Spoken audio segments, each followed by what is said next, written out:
Sa video na to mga loads ay popping test tayo ng boiler natin with the presence of NK Surveyor. So usually ginagawa itong popping test sa dry dock. Yan. So ang mga data na kinukuha dito ay yung pressure kung kailan magbubukas yung safety valve natin. Yan. Tsaka yung time na magre-reset siya. So dito dalawa yung safety valve nung boiler natin, 1 and 2. So yung isa yung tinetesting muna dyan. So yung number 1 ay nilalagyan ng gagging para hindi siya magbukas. So yung number 2 lang muna yung tinetest natin kung nandun siya sa tamang pressure ng opening. So sa pagkakataong ito, yung main steam valve ay nakasarado para mabilis mabilis tumaas yung steam natin. So antayin lang natin na tumaas yung pressure at magbukas yung number 2 na safety valve.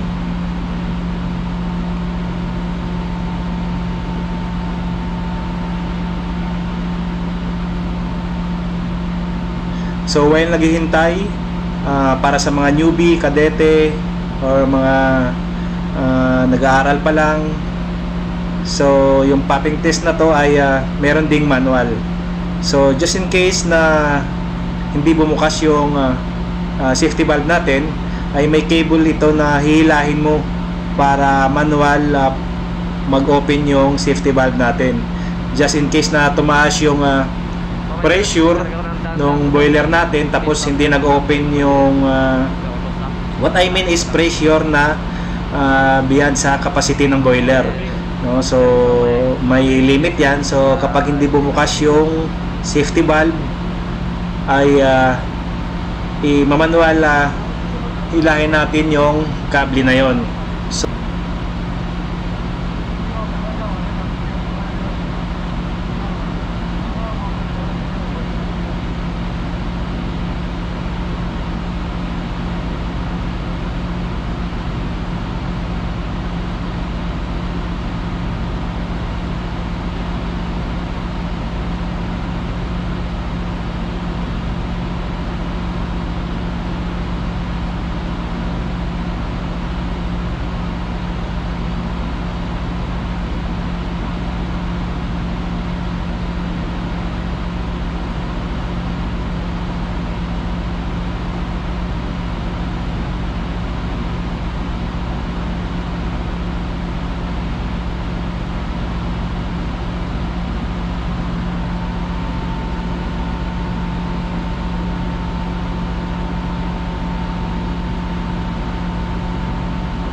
So makikita nyo na malapit na mag open yung safety valve. So kinukuha ng picture ng PSI or sa superintendent natin for recording purposes or evidence kung ano yung tinetesting natin for reporting, no? Kasi kailangan din i-report yung mga survey na yan. So yan, meron siyang number 2, ibig sabihin number 2 yung tinetesting natin. Pero pagbukas yun mamaya ay lalabas din yung steam doon sa kabila sa number 1 kasi isa lang yung outlet pipe nila, makikita nyo. Yan. So baka magtaka kayo na 1 yung bumukas, so number 2 yung tinetesting dyan.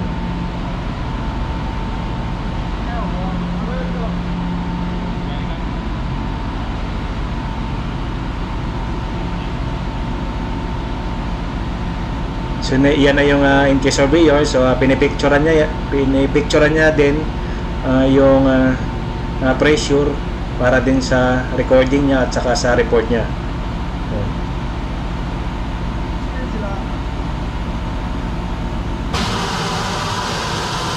Nagbukas na yung safety valve natin.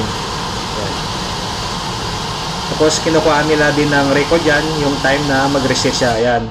So kung ilang seconds yun na mag-reset yung ating safety valve. Okay?